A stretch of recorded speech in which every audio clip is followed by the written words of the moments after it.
हरि ओम आनंदम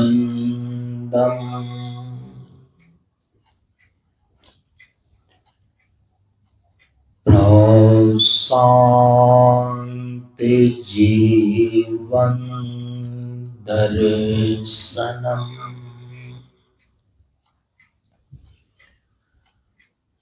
नमो नारायण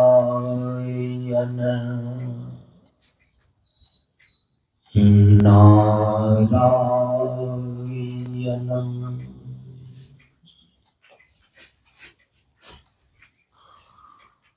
सनातन धर्म के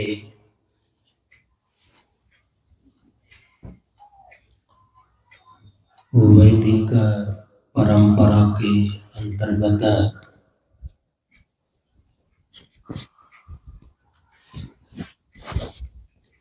गुरु और शिष्य के बीच एवं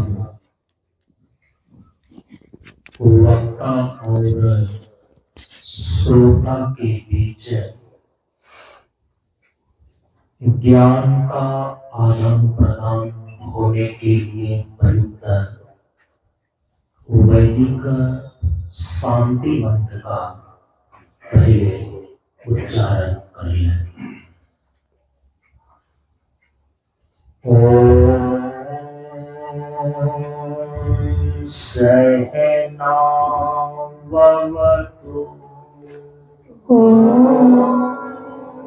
सहनाववतु सहनौ भुनक्तु सहनं भुनक्तु सह वीर्यङ्करवावहै सह वीर्यङ्करवावहै तेजस्विनावधीतमस्तु तेजस्विनावधीतमस्तु मा विद्विषावहै मा विद्विषावहै ओम शांति शांति शांति। ओम शांति शांति शांति। असतो मा सद्गमय असतो मा सद्गमय तमसो मा ज्योतिर्गमय तमसो मा ज्योतिर्गमय मृत्योर्मा अमृतमगमय मृत्योर्मामृतमगमय ओम शांति शांति शांति। ओम शांति शांति शांति। सभी लोग थोड़ी देर के लिए मौन एवं शांत रहे।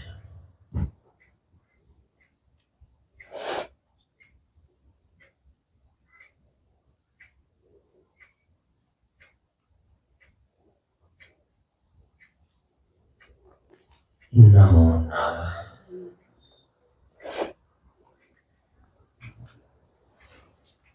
ब्रह्मानंदं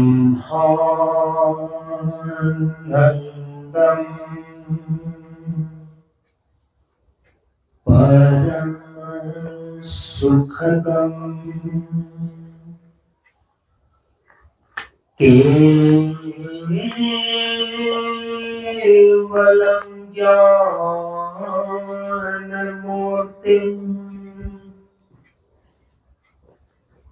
द्वन्द्वातीतं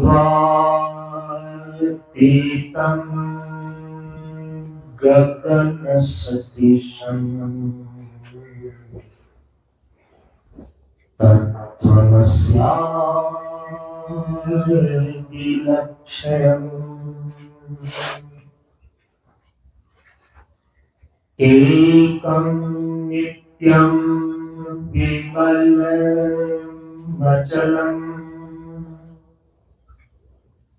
सर्वधि साक्षिभूतम्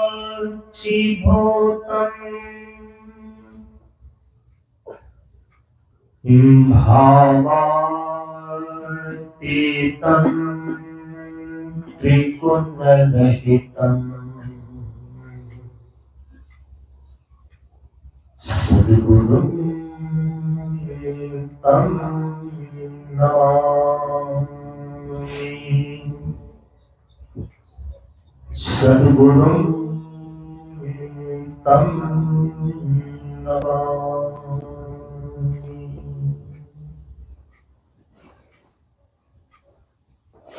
श्री गुरु चरण स्पर्श अनुभूति ज्ञान मार्ग सत्संग के सानिध्य में उपस्थित श्रद्धालु सत्संग प्रेमियों, ज्ञान बहे गुणवान के संगत ध्यान बहे तपस्वी संग किन्हो बुद्धि विवेक विचार बहे संत सन्यासी सुसज्जन तिन्हा। इसलिए ज्ञानी बेधय ज्ञान से व्याधा बेधय देर, सद्गुरु बेधय शब्द से भींगे सकल शरीर।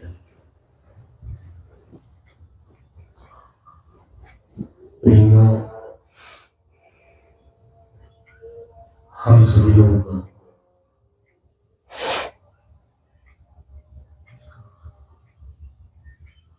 शांतानंद मिशन,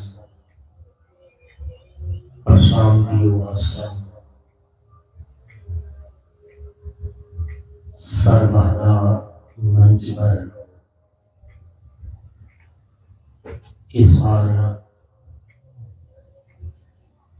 कालयुक्त व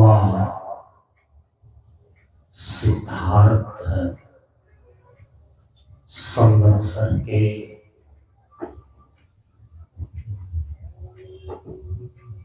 कार्तिक मास शुक्ल पक्ष अक्षय नवमी की तिथि से लेकर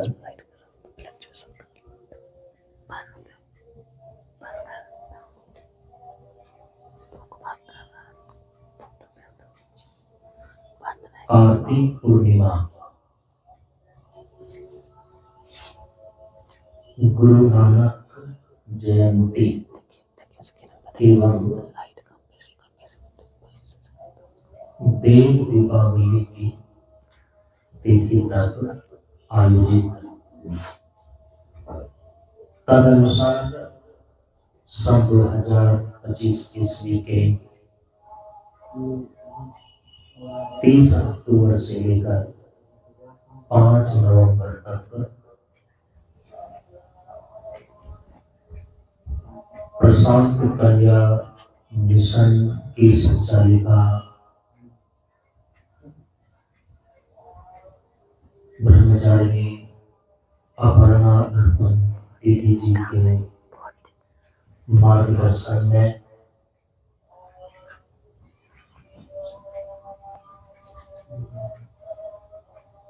मेरे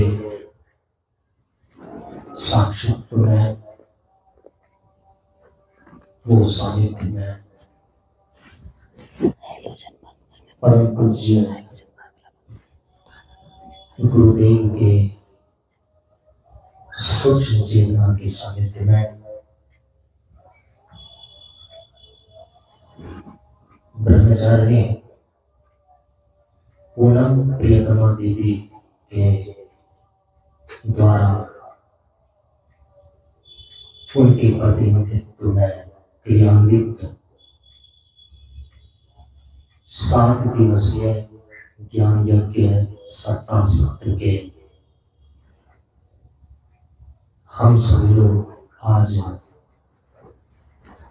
द्वितीय दिन के सत्संग में उपस्थित हैं। कल वीडियो खराब हो रहा है, हेलोजन बंद करिए। प्रथम दिन का सत्संग संपन्न हुआ, उसमें इस बार का जो यह 7 दिनों का ज्ञान मार्ग सत्संग का कार्यक्रम अर्थात ज्ञान यज्ञ सप्ताह सत्र है, जिस विशेष रूप में संपादित होने जा रहा है, उसकी रूपरेखा के विषय में बताने में ही समय पूरा हो गया।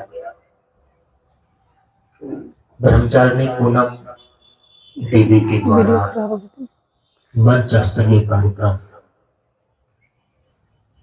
7 दिनों का यह पहला कार्यक्रम है, और फिर इसके पश्चात मंच स्तरीय कार्यक्रम को अन्य जगहों पर जाकर के ये संपादित करने का भी प्रयास करेंगे। इसलिए एक मशीन बंद कर रहे हैं। जैसा कि कल के सत्संग में यह जो विशेष रूप से ज्ञान यज्ञ सप्ताह सत्र का सत्संग कार्यक्रम चल रहा है, इसकी रूपरेखा का निर्देश आप सभी लोगों ने श्रवण किया था कि कार्यक्रम के मंचीय नियमानुसार से जो कार्यक्रम के प्रतिनिधि होते हैं वही मुख्य वक्ता भी माने जाते हैं, क्योंकि यह 7 दिवसीय ज्ञान यज्ञ ब्रह्मचारी पूनम दीदी के प्रतिनिधित्व में उनके द्वारा किया जा रहा है। मुख्य वक्ता तो वही है।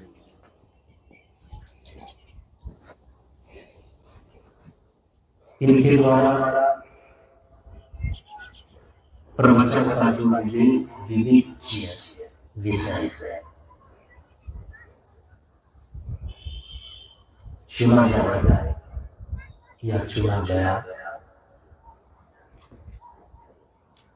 तो उस पर इनके विचार प्रस्तुति के बाद, उस पर प्रवचन अपना देने के बाद, उसी पर दीदी जी के द्वारा हम सभी लोग उसकी मीमांसा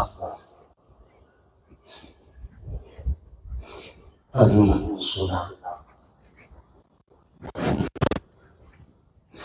प्रत्येक दिन कार्यक्रम में उनके मीमांसात्मक विचार को सुनेंगे दीदी जी के पर, और फिर मैं अपना समीक्षात्मक विचार प्रस्तुत करूंगा। तो मुख्य वक्ता के द्वारा जो बोला जाएगा उसी की मीमांसा दीदी जी करेंगी और उसी की समीक्षा मैं करूंगा। ये कार्यक्रम की रूपरेखा है। आज स्पष्ट हो गया कि ब्रह्मचारिणी पूनम दीदी के द्वारा एक बहुत ही अच्छा विवेच्य विषय प्रवचन का विचार करने के लिए चुना गया है, जीवन विज्ञान।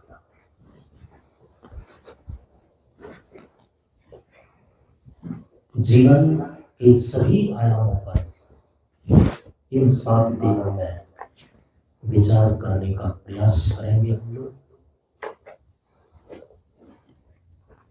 आज पूनम दीदी ने जीवन विज्ञान के संदर्भ में जीवन की परिभाषा को अपने विचारों के अंदर रखा है।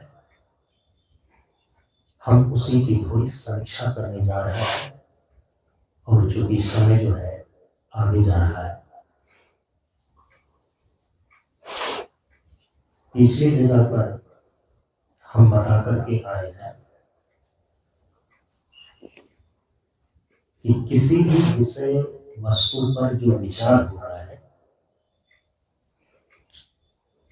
जो एक साथ चिंतन करता है और फिर उसी किए गए चिंतन को प्रवचन के रूप में श्रोता के सामने रखता है। परम पूज्य गुरुदेव ने जब हम सभी लोगों को वक्तृत्व का प्रशिक्षण दे रहे थे तो उस समय उन्होंने संकेत किया था कि किसी भी विषय वस्तु पर चिंतन करने के लिए 3 प्रश्नों का अंकुश लगाना चाहिए। तो फिर उस विषय वस्तु के सारे आयाम चिंतन करने में सामने आ जाता है। 3 प्रश्नों का अंकुश है। सबसे पहला, क्या प्रश्न का अंकुश, दूसरा क्यों प्रश्न का अंकुश और तीसरा कैसे प्रश्न का अंकुश। इस पर पिछली जगह हम विस्तार से चर्चा कराए हैं, इसलिए अभी हम थोड़ा केवल संकेत कर रहे हैं। जैसे कि अभी पूनम दीदी के द्वारा विषय वस्तु प्रवचन का अपने विचार का चुना गया है जीवन। तो हम सभी लोग जीवन से संबंधित जितनी भी बातें करते हैं, विचार देते हैं, इन सभी चीजों को जीवन विज्ञान के अंदर रखते हैं। परम पूज्य गुरुदेव के इस मंच परंपरा में उसको बोलते हैं जीवन विज्ञान। और कई बार आप सभी लोगों ने इस मंच से मेरे द्वारा जीवन विज्ञान के विषय में श्रवण कर चुका है। विस्तार से मैंने इस पर चर्चा करी है और फिर से इस बार 7 दिनों में वे सारे विचार जहां तक हो सकेगा पुनः आपके सामने प्रस्तुत होगा। आपने कई बार सुना है कि परम पूज्य गुरुदेव के द्वारा स्थापित जो यह ज्ञानमान सत्संग मंच है, इस मंच का मुख्य विषय ही जीवन है। परम पूज्य गुरुदेव ने ऐसा कहा है और इसीलिए हम जीवन विज्ञान को विस्तार से प्रस्तुत करते हैं, अलग अलग जगह पर।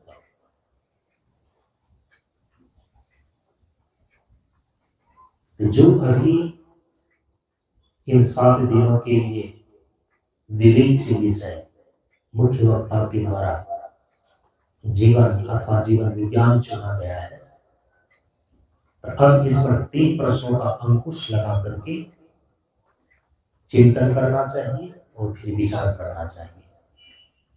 3 प्रश्न का अंकुश कौन कौन से हैं?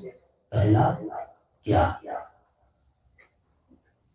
तो माने कि जीवन क्या है, इस पर चिंतन करना चाहिए, इस पर विचार करना चाहिए और फिर उसके अनुसार से इसको समझना चाहिए कि जीवन क्या है। दूसरा प्रश्न का अंकुश है क्यों। अब जीवन अथवा जीवन विज्ञान के विषय में चिंतन करने के लिए ये दूसरा प्रश्न का अंकुश लगेगा क्यों, अर्थात जीवन हम क्यों जीते हैं, जीवन जीना क्यों आवश्यक है। इस दिशा में साधक को चिंतन करना चाहिए, विचार करना चाहिए और फिर इसी के अनुसार से जीवन को समझना चाहिए, जीवन के महत्व को।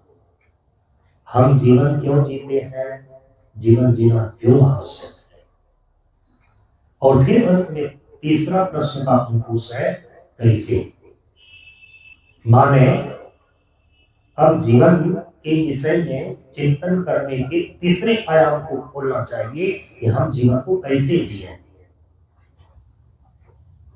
जीवन जीने की सही विधि क्या है, जीवन जीने का सही ढंग क्या है, इसको कैसे प्रश्न के अंदर विचार किया जाता है। तो इस प्रकार से किसी भी विषय वस्तु पर चिंतन करने के लिए या विचार प्रस्तुत करने के लिए परम पूज्य गुरुदेव ने कहा, यदि तुम 3 प्रश्नों का क्या, क्यों और कैसे का अंकुश लगा करके चिंतन करते हो तो सम्यक चिंतन होगा।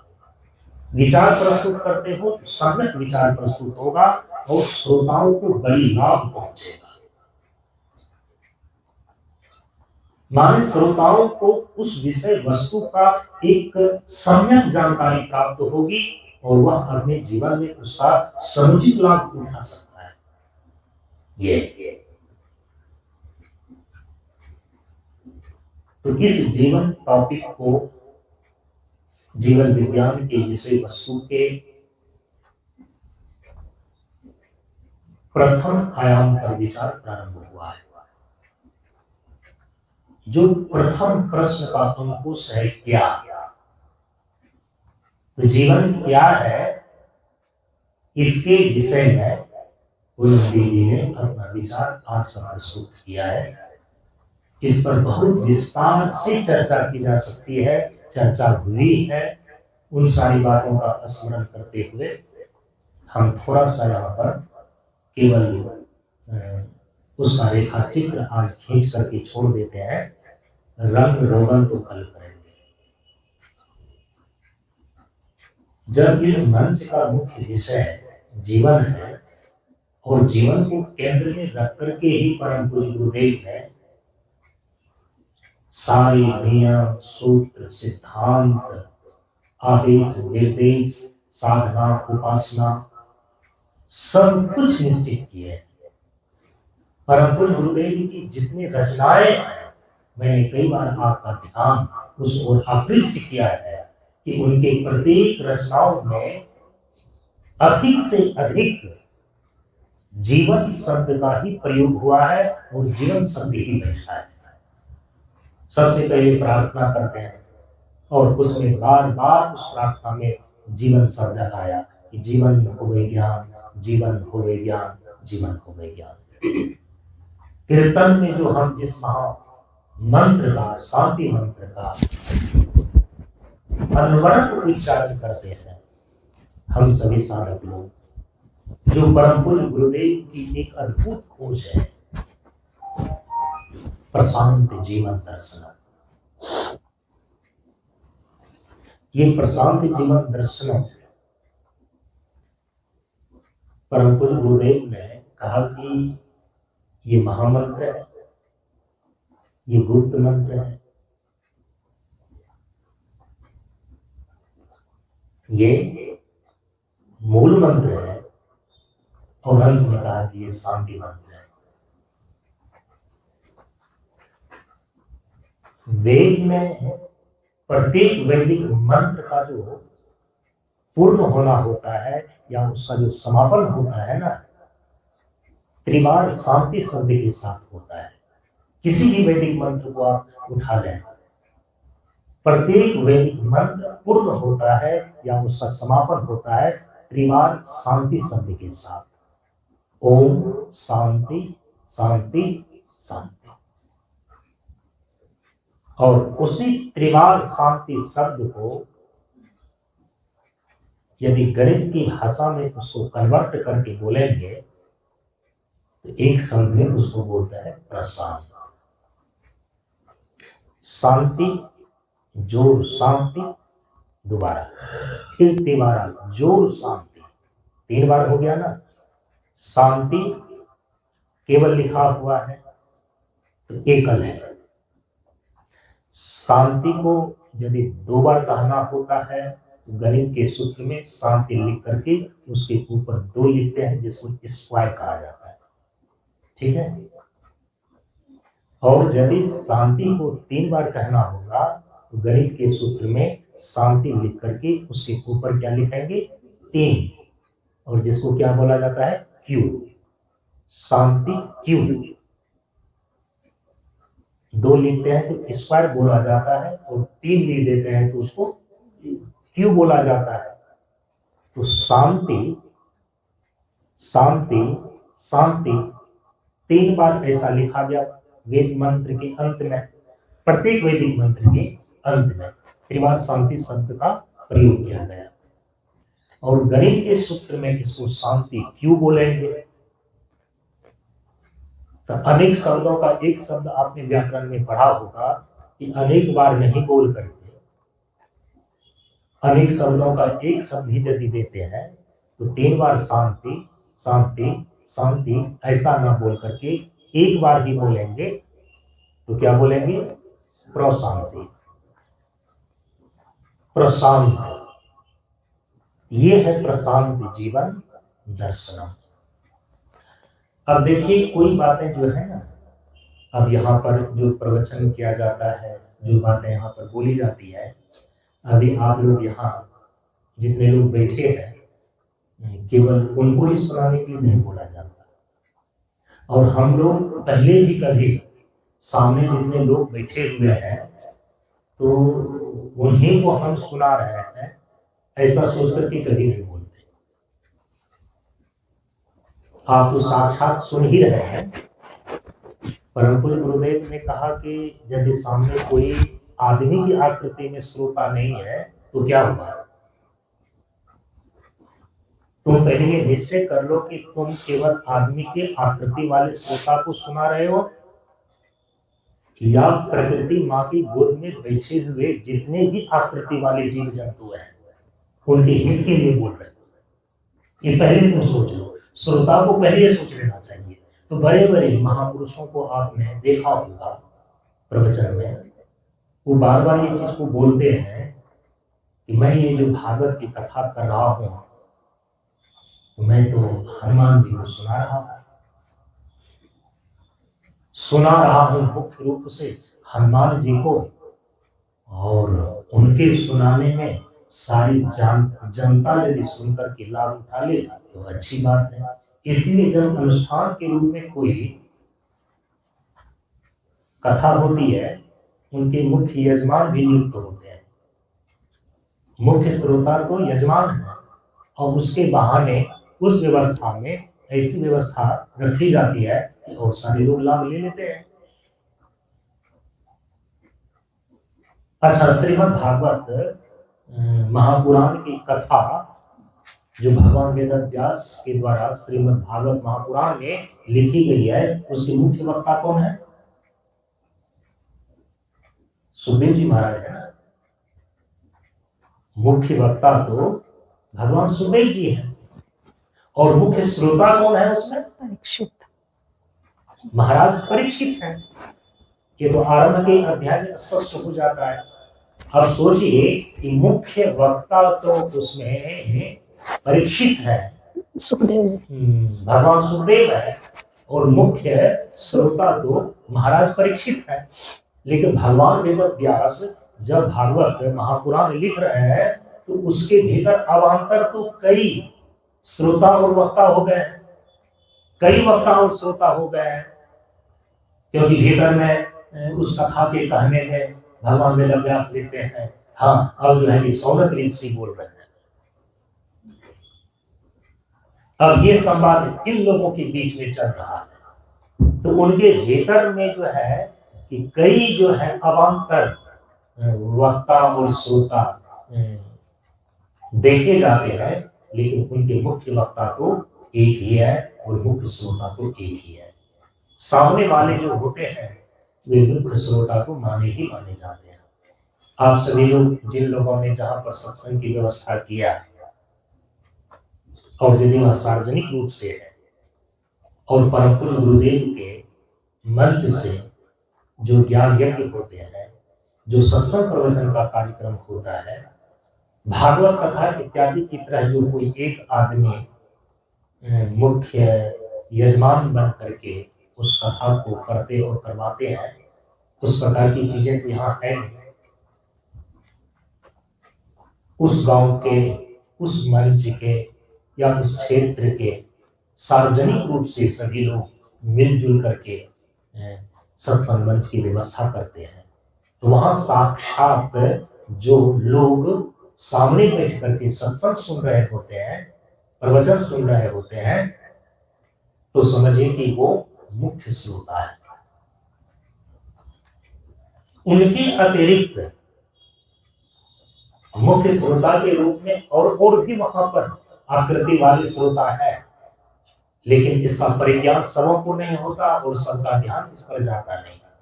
लेकिन यदि परंपरा से किसी ने वक्तृत्व का प्रशिक्षण लिया है, वह केवल वक्ता ही नहीं है, बल्कि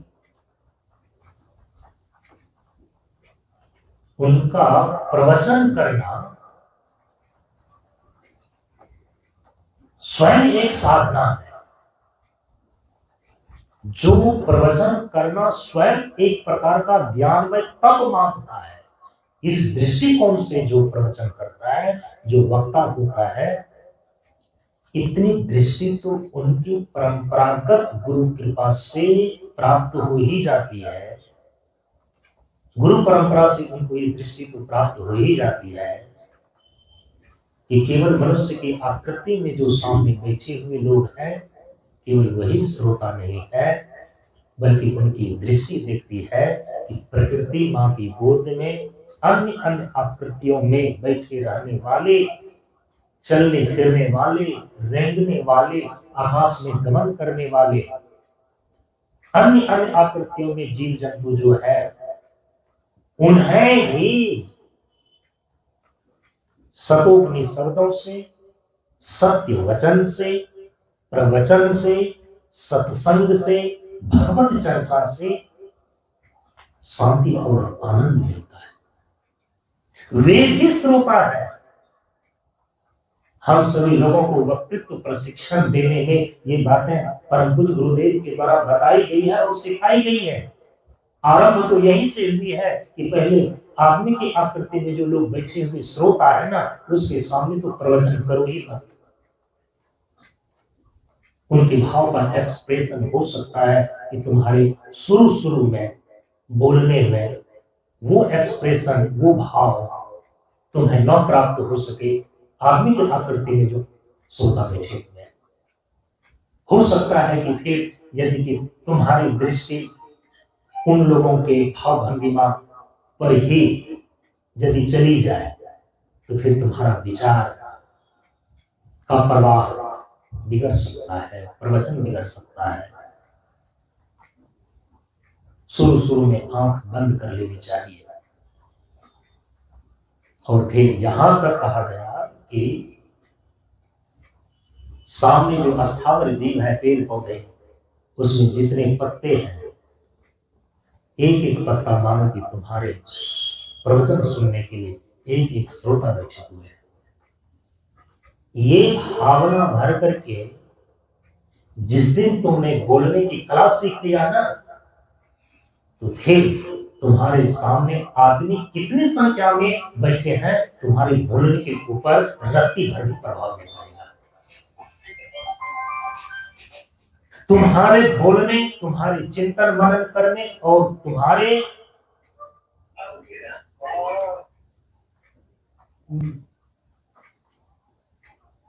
विचार प्रस्तुति में तैयारी से लेकर के प्रस्तुति तक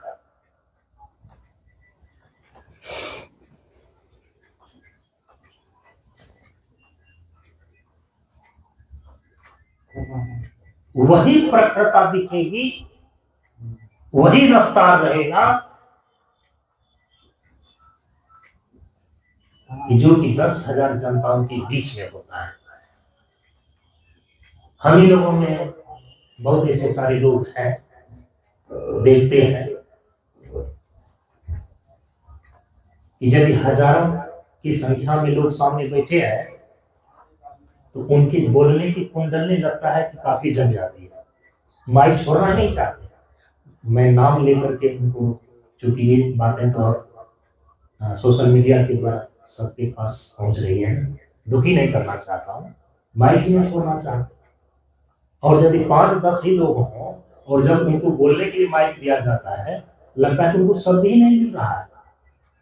मतलब उनके दिमाग में बैठा हुआ है कि अरे सुनने वाले यही 5-10 आदमी है। अब न उसकी तैयारी है, न बोलने की उनका रफ्तार है। परम पूज्य गुरुदेव ने हम सभी लोगों को ये नहीं सिखाया है।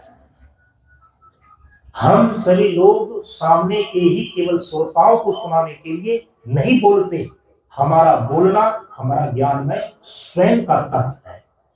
हमारा बोलना, हमारा प्रवचन स्वयं की साधना है। और यदि श्रोता में ही गिनना है तो मनुष्य की आकृति में बैठे हुए श्रोता के अतिरिक्त अस्थावर जंगम जितने भी अन्य आकृति में श्रोता है, वे भी हमारे प्रवचन के श्रोता है। यदि एक वृक्ष के पत्तों को देखकर उनको श्रोता मान करके आपने यदि ठीक ठीक ढंग से अपने विचार की प्रस्तुति करने की कला अपने में उतार लिया ना, ये परम पूज्य गुरुदेव कहते हैं, फिर तुम्हारी रत्ती भर भी फर्क नहीं पड़ेगा कि सामने कितने लोग बैठे होते हैं। 5 आदमी के बीच भी बोलने में तुम्हारा वही रफ्तार रहेगा, बोलने की वही प्रखरता रहेगी और फिर चिंतन करने की भी उतनी ही तैयारी रहेगी। ये नहीं कि 10,000 लोगों के बीच में हमें बोलना है तो अब उसकी कोई विशेष तैयारी है, क्योंकि 10,000 लोगों के बीच में बोलना है। अच्छा, बोलना कहां पर है? अरे वही जो हमें रात दिन मिलते जुलते रहते हैं, जो 5-10 सामान्य श्रोता है, कुछ भी बोल देंगे तो फिर वहां पर वक्ता अपने वक्तृत्व की साधना से चूक रहा है। इसका मतलब है कि उनका बोलना केवल लोगों को लुभाना है, लोगों पर प्रभाव डालना है। परम पूज्य गुरुदेव ने कहा कि ये जो वक्तृत्व की गाड़ी है, ये बहुत दूर तक नहीं जा सकती। हम गुरुदेव के साक्षी में हम अपने वचन को इसलिए रखते हैं कि हमारे बोलने में यदि कहीं किसी प्रकार की कोई गलतियां हो, चुपके से जब हम अकेले एकांत में होते हैं तो परम पूज्य गुरुदेव इशारा करके किसी न किसी प्रकार से विचार में प्रेषित करके उनको सुधार दें। इसलिए हम लोगों के सामने बोलते हैं, ये भाव रखना चाहिए। और जब इस प्रकार से आपने बोलने की साधना किया ना, परम पूज्य गुरुदेव कहते हैं कि जीवन में बोलना एक बहुत बड़ी कला है। जो इसे सीख लिया इसमें उसकी भला है। बोलना हो निर्विकार, आत्मा को अंगीकार। बोलना हो निर्विकार, ह्रस्व हो या दीर्घकार, आत्मा को अंगीकार। तमोगुण टला है, जीवन में बोलना एक बहुत बड़ी कला है। गोस्वामी तुलसीदास जी महाराज कहते हैं रामचरितमानस लिखने की पूर्व कि मैं इसको क्यों लिख रहा हूं, और वो कह रहे हैं मेरी वाणी की शुद्धि हो जाए इसलिए मैं लिख रहा हूं। वक्ता केवल अपने ज्ञान को बढ़ाने के लिए, अपनी विद्वता का परिचय देने के लिए बोलता है, उसकी दिशा अलग है। श्रुति माता वेद तो हम सभी लोगों को निर्देश करते हैं कि स्वाध्याय प्रवचनाभ्याम न प्रमदितव्यम्। स्वाध्याय और प्रवचन में प्रमाद मत करो। तो स्वाध्याय और प्रवचन ये दोनों ही साधना है, ये ज्ञान में तत्व है। जो इस दृष्टि से बोलता है तो वह केवल श्रोताओं के सामने अपनी विद्वता का प्रदर्शन करने के लिए नहीं, वो अपने ज्ञान को बढ़ाने के लिए नहीं, बल्कि वह जो 24 घंटे में किसी विषय वस्तु को लेकर के चिंतन कर रहा है, मनन कर रहा है, यह जरूरी नहीं है कि जो आपके चिंतन और मनन में है वो आपके वाणी में आ जाए। जो मन में चल रहा है उसका वाणी में आना एक साधना है, याद रखना। मन में जितना अच्छा अच्छा आप सोचते हैं, एक बार बोल करके देखिए तो क्या बोल पाते हैं उतना अच्छा? गोस्वामी तुलसीदास जी महाराज कहते हैं जो मन में चिंतन चल रहा है वह वाणी में उतर जाए, एक साधना है। चिंतन में सम्यक चिंतन करना वो साधना का पहला चरण है।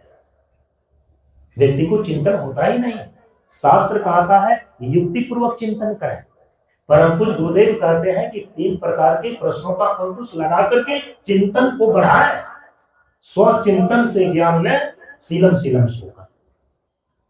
चिंतन का विस्तार कैसे होगा, सम्यक चिंतन कैसे होगा, उसी के लिए 3 प्रश्नों का अंकुश है। ये पहली साधना है। लेकिन मन में किए गए चिंतन का वाणी में उतर जाना, वचन में उतर जाना, वचन के द्वारा प्रकट होना, उसको बोलते हैं एक्सप्रेस करना। ये साधना का दूसरा चरण है। ज्ञान में तप का ये दूसरा चरण है।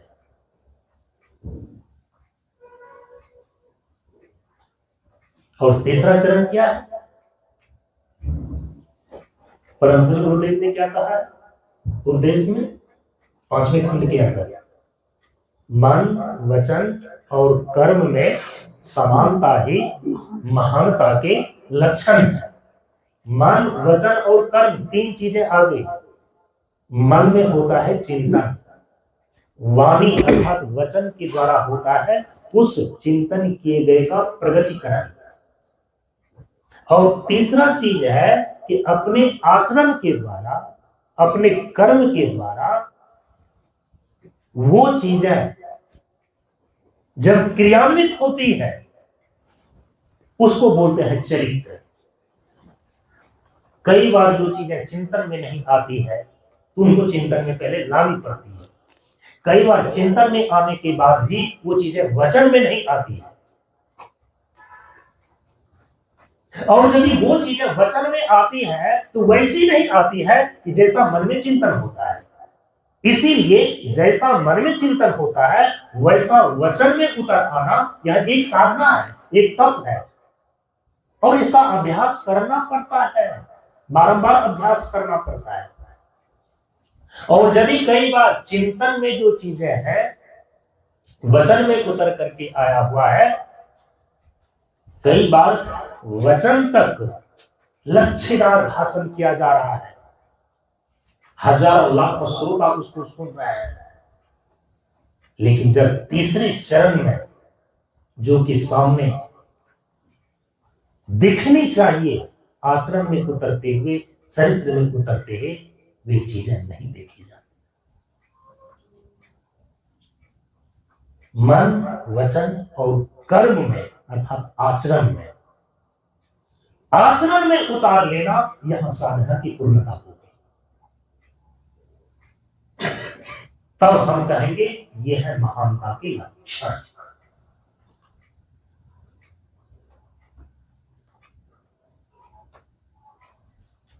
हमेशा बोलते हैं कि सत्य बोलना चाहिए, झूठ ही बोला चला जाता है। सत्य बोलने में क्यों नहीं आ रहा है? उसके पीछे कारण क्या है? लोग खाली कहते हैं कि सतयुग में व्यक्ति ज्यादा सत्य बोलते थे और कभी कभी बुद्धि पूर्वक दबाव में झूठ बोलते थे। आज ठीक उसका उल्टा हो गया है। कभी कभी हम बुद्धि पूर्वक सच बोलते हैं और स्वभाव से तो झूठे झूठ चलता है। कारण क्या है? जो व्यक्ति यहां पर सत्य का जितना अधिक चिंतन करेगा, सत्यम शिवम सुंदरम, यहां सत्य का कितना चिंतन चल रहा है, 24 घंटे में कितना चिंतन चल रहा है, क्या यहाँ पर आपकी बुद्धि में, आपके मस्तिष्क में, आपके मन में सत्य तत्व का चिंतन चल रहा है, सत्य का विचार चल रहा है, सत्य के विषय में थोड़ा भी आप मनन कर रहे हैं क्या? नहीं कर रहे हैं। तो कैसे वो चीजें, कैसे आप ये अपेक्षा रखते हैं कि हमारे वचन में सत्य उतर करके आ जाए? और जो चीजें वचन में उतर करके नहीं आ सकता है, आचरण में कैसे वो हो सकता है? इसीलिए सदाचरण का अभाव है। यहां आपके मन में जिस वस्तु को लेकर जितना चिंतन चलता है,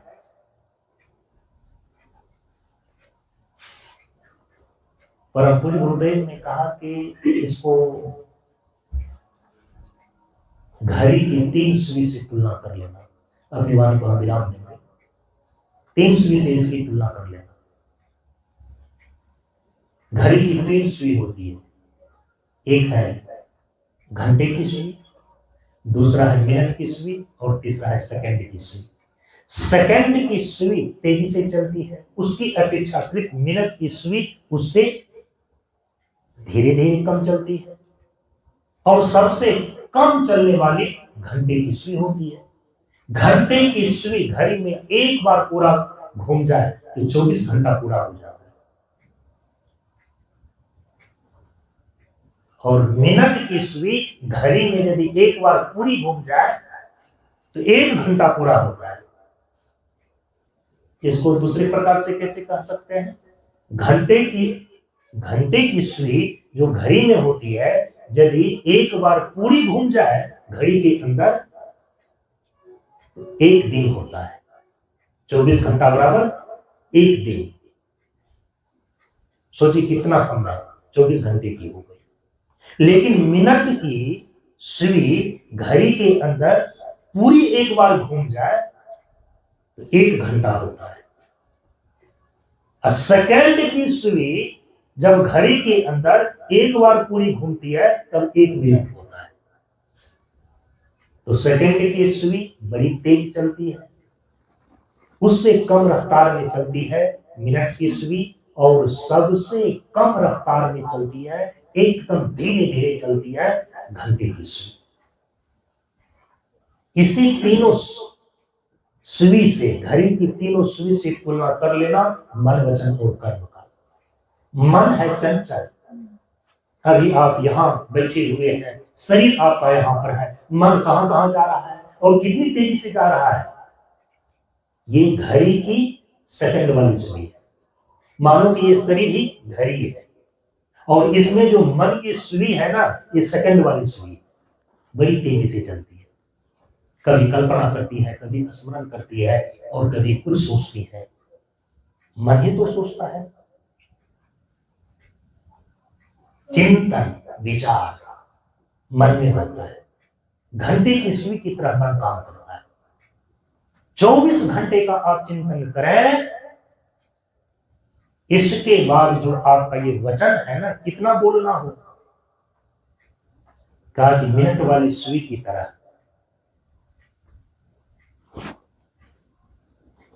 कम बोलना हो, चिंतन अधिक हो, बोलना कम हो। घंटे की सुई तो उससे भी कम चलती है। कहा कि घंटे की सुई की तरह चरित्र निर्माण होगा है। समझिए कि यदि घंटे की सुई को थोड़ा सा एक खांचा खिसकाना हो तो उसके लिए मिनट की सुई को कितनी बार घूमनी पड़ेगी?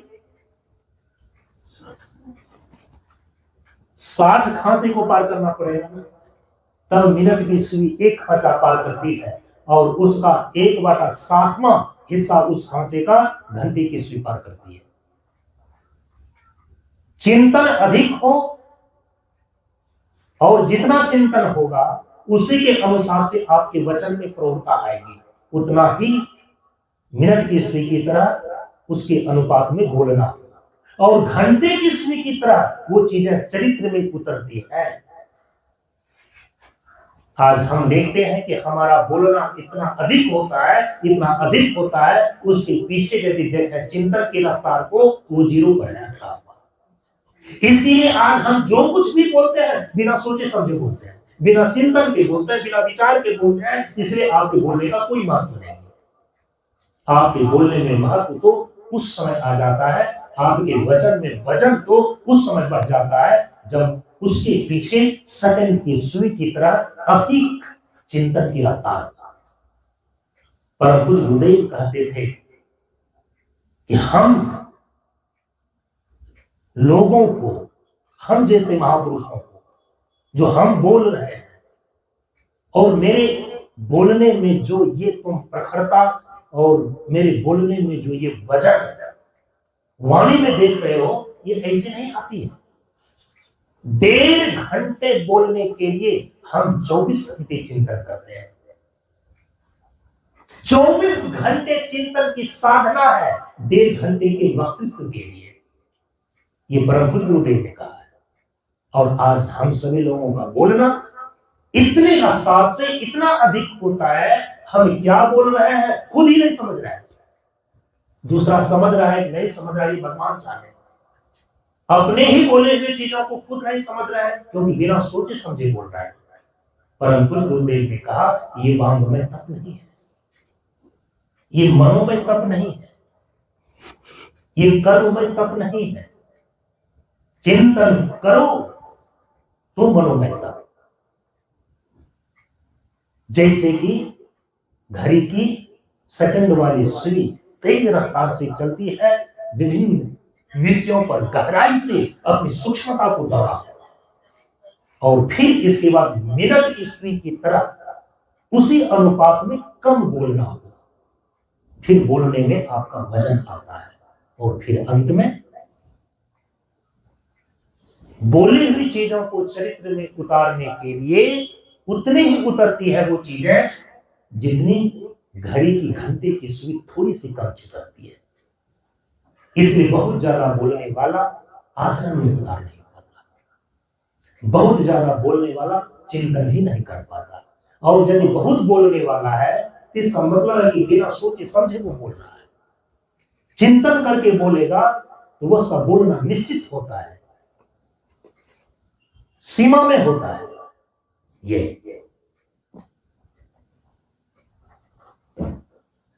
केवल श्रोताओं को देख करके, सामने जो बैठा हुआ है उनको देख करके, उनके संख्या के प्रभाव में आकर के अपने बोलने की रफ्तार को बढ़ाना या घटाना, याद रखना ये ज्ञान तक नहीं है, ये प्रवचन कोई साधना नहीं है। हम लोग ज्ञान के तक के लिए बोलते हैं, ऐसा प्रशिक्षण दिया गया है, परम पूज्य गुरुदेव का निर्देश है। और प्रवचन स्वयं की साधना है। तो आप लोग को सुन ही रहे हैं, साक्षात श्रोता मनुष्य की आकृति में है, और हम सभी लोगों को ये परिज्ञान है गुरु की कृपा से, मनुष्य को छोड़ करके अन्य आकृति में भी प्रकृति में हमारी बातों को सुनी जा रही है, क्योंकि उन्हें भी शांति और आनंद चाहिए, उन्हें भी जीवन से जीवन की पूर्णता का रास्ता चाहिए, वो तो यहीं से मिलता है। और अब जब से इस मिशन का चैनल सोशल मीडिया पर, यूट्यूब पर बन गया है, तो उनको भी ध्यान में रख करके फिर ये सारी बातें बोलनी पड़ती है,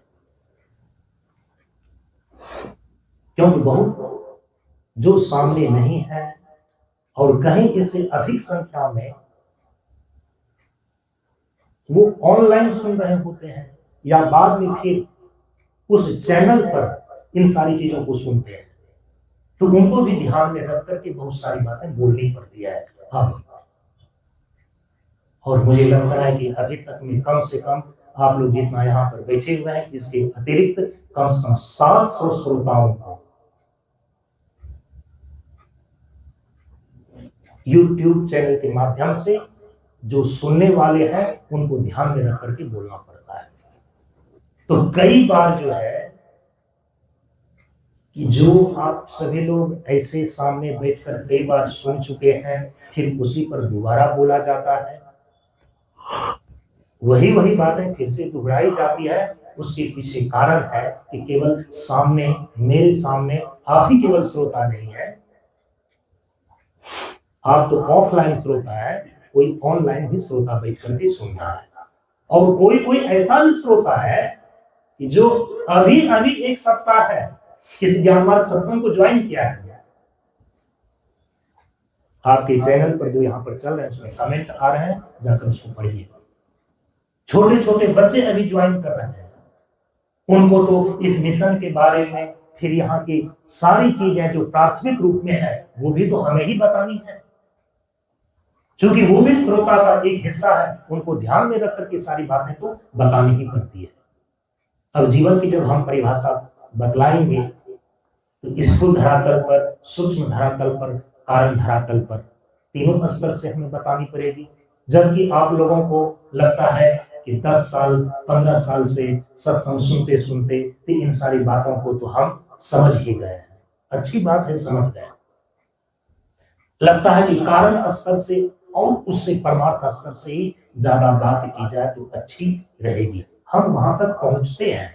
लेकिन हमारे विचार करने का जो धरातल है ना, हम जीवन के बड़ा 15 मिनट की ही यदि बातें करनी है, उस 15 मिनट के विचार में हम जीवन के प्राथमिक धरातल से आरंभ करेंगे और उसी 15 मिनट में जीवन के पारमार्थिक धरातल तक पहुंचेंगे।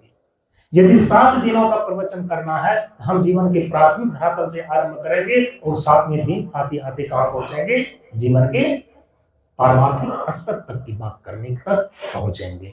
ये विचार करने का जो है ढंग है, मेरी शैली है। तो आज तो आपने जीवन की परिभाषा को 3 स्तर से सुना है। परम पूज्य गुरुदेव ने जीवन को अपने उद्देश्य 3 स्तर से परिभाषित किया है, उसी को पूनम दीदी ने रखा है। इस पर मैं थोड़ा कल विस्तार से चर्चा कर दूंगा, क्योंकि जीवन के 3 धरातल हैं, स्थूल धरातल, सूक्ष्म धरातल और कारण धरातल। तो तीनों धरातल पर जीवन की अलग अलग परिभाषा है। परम पूज्य गुरुदेव तीसरे खंड में उपदेश करते हैं कि जल ही जीवन है। 5वें खंड में उपदेश करते हैं कि गतिशीलता ही जीवन है, और उसी 5वें खंड में फिर से उपदेश करते हैं कि ज्ञानामृत जीवन है। ये जीवन की 3 परिभाषा जीवन के 3 धरातल को लेकर के है। जीवन का जो स्थूल भौतिक धरातल है उसके लिए जीवन की परिभाषा है जल ही जीवन है। और यहाँ जल शब्द जो है ना, केवल जल तत्व नहीं समझना चाहिए, जल तत्व से उपलक्षित प्रकृति के स्थूल पंच महाभूत है, क्योंकि स्थूल पंच महाभूत से ही आपका यह भौतिक जीवन का अस्तित्व निर्मित है। पंच तत्व का बना ये पुतला हार मांस और चाम है, जब तक है ये जीवन कहलाता, सुमरन करता हरिनाम। इसीलिए जल ही जीवन कहने का अभिप्राय है कि जल तत्व से उपलक्षित प्रकृति के जो पंच तत्व है और उस पंच तत्व से निर्मित जो आपका चेतना विशिष्ट या जीवित शरीर है, यही जीवन की परिभाषा है। जब तक 5 तत्वों से निर्मित आपका यह स्थूल शरीर चेतना विशिष्ट होकर के जीवित है, तभी तक जीवन की संज्ञा प्राप्त है। इस पर कल विस्तार से चर्चा करेंगे। और दूसरी परिभाषा परम पूज्य गुरुदेव ने जीवन के सूक्ष्म धरातल को दिया कि गतिशीलता ही जीवन है। सूक्ष्म परिभाषा क्यों दिया? क्योंकि क्या जीवन की यात्रा जो है शरीर के मृत्यु होने तक ही समाप्त हो जाती है? क्योंकि यदि जीवित शरीर का नाम जीवन की संज्ञा प्राप्त है, तो शरीर तो एक निश्चित समय में जन्म लिया है और निश्चित समय में मर जाएगा। तो जन्म और मृत्यु के बीच जितना समय तक आप जीवित रहते हैं, इसको भौतिक स्तर पर जीवन बोलते हैं। आपके दादे परदादे, उनका स्थूल शरीर अभी जीवित नहीं है, तो आप उनके जीवन को मानने को तैयार है क्या? नहीं है ना। उनके भौतिक जीवन के अस्तित्व को कोई स्वीकारेगा नहीं। तो जीवन के अस्तित्व का जो स्थूलतम हिस्सा है वो तो भौतिक शरीर का जीवित रहना है। तो क्या शरीर के जीवित रहने तक ही जीवन सीमित है? तो परम पूज्य गुरुदेव कहते हैं कि नहीं, गतिशीलता का नाम जीवन है। और यहां गतिशीलता का अर्थ है कि इस जीवन का जो सूक्ष्म हिस्सा है जिसको बोलते हैं जीव, जीव की निरंतर गतिशीलता का नाम जीवन है। ये परिभाषा जीवन के सूक्ष्म धरातल को लेकर है। तो क्या जीव जो निरंतर गतिशील है देहांतर और लोकांतर में, जैसा कि पूनम दीदी ने बताया, मैंने भी कई बार पहले बताया है, एक देह से दूसरे देह में जा रहा है, 84 लाख योनियों को पार कर रहा है, आकर 4,84,000 योनि भ्रमति जीव अविनाशी, फिरत सदा माया पर प्रेरा काल कर्म स्वभाव गुण घेरा। 14 प्रकार के लोगों में ये भ्रमण कर रहा है, चतुर्दश भुवन में ये गति कर रहा है। क्या इस प्रकार से जीवन का निरंतर इस सृष्टि में गतिशील रहना ही जीवन का अंतिम स्वरूप है? यदि निरंतर गति करना ही जीवन का अंतिम स्वरूप होता, फिर हम जीवन में शांति क्यों चाहते हैं? फिर हम जीवन में निश्चिंतता क्यों चाहते हैं? हमेशा तो हम दौड़ते रहना पसंद नहीं करते, हमेशा तो चलते रहना पसंद नहीं करते, हम विश्राम पसंद करते हैं। जीव की निरंतर गतिशीलता का नाम जीवन, जो जीवन के सूक्ष्म धरातल पर ये परिभाषा निश्चित की गई, ये अंतिम परिभाषा तो नहीं हो सकती, क्योंकि जीवन में हम विश्रांति चाहते हैं, जीवन में हम शांति चाहते हैं, जीवन में हम एक निश्चिंतता चाहते हैं, वो तो निरंतर गति में संभव नहीं है। इसीलिए परम पूज्य गुरुदेव अब कारण स्तर पर जीवन को परिभाषित करते हैं। कारण स्तर पर जीवन को परिभाषित करने में बोलते हैं कि ज्ञानामृत जीवन है। ज्ञानामृत जीवन कहने का मतलब है कि जीवन के अस्तित्व का जो मौलिक हिस्सा है ना, वो न तो शरीर है, वह न तो आपका मन है, न तो प्रकृति के पंच तत्व है, न तो इन पंच तत्वों से आबद्ध चेतना का संघात है जो निरंतर गतिशील है। तब है क्या? कहा कि इन सारी चीजों से निरपेक्ष जो ज्ञान स्वरूप और अनंत स्वरूप तत्व है, वही जीवन के अस्तित्व का मौलिक हिस्सा है। ज्ञानामृत, ज्ञान जो अमृत, अमृत का मतलब होता है जो कभी नहीं मरता, जो मृत तत्व नहीं है, जो मरने वाला पदार्थ नहीं है, हम उसको बोलते हैं अमृत। माने जो सत्य स्वरूप है, जो नित्य है। और ज्ञान का मतलब हुआ जो चेतन स्वरूप है, चिद स्वरूप है। इसीलिए नित्यानंद और चिदानंद, यह जो तत्व है, यही हमारे जीवन के अस्तित्व का मौलिक हिस्सा है। यही, इसमें अवस्थित ही जीवन की पूर्णता है। कौन ऐसा तत्व है जो कभी मरता नहीं? कौन ऐसा तत्व है जो जड़ और अज्ञान से परे है? कहा कि वो नित्यानंद और वह सच्चिदानंद जो तत्व है, वैसी धरातल पर हम उसको इस शरीर के भीतर आत्मा बोलते हैं, और पूरे जगत के समष्टि स्तर पर उसी तत्व को ब्रह्म बोलते हैं। आत्मा और ब्रह्म यही सच्चिदानंद स्वरूप तत्व है जो हमारे जीवन के अस्तित्व का मौलिक हिस्सा है। और इसी को परम पूज्य गुरुदेव चौथे खंड के उपदेश में स्पष्ट कर देते हैं कि जो जीवन को बरकरार रखे उसे सत्य कहते हैं, और इसी सत्य का अनुभव और अनुभूति ही ब्रह्म दर्शन है। इस पर विशेष चर्चा कल के सत्संग में करते हैं। परम पूज्य गुरुदेव के श्री चरणों में नमन करते हुए आज का वाणी को यहीं पर विराम देते हैं। ओम पूर्णमदः पूर्णमिदं पूर्णात् पूर्णमुदच्यते पूर्णस्य पूर्णमादाय पूर्णमेवावशिष्यते। ओम शांति शांति शांति। हरि ओम श्री गुरुभ्यो नमः हरि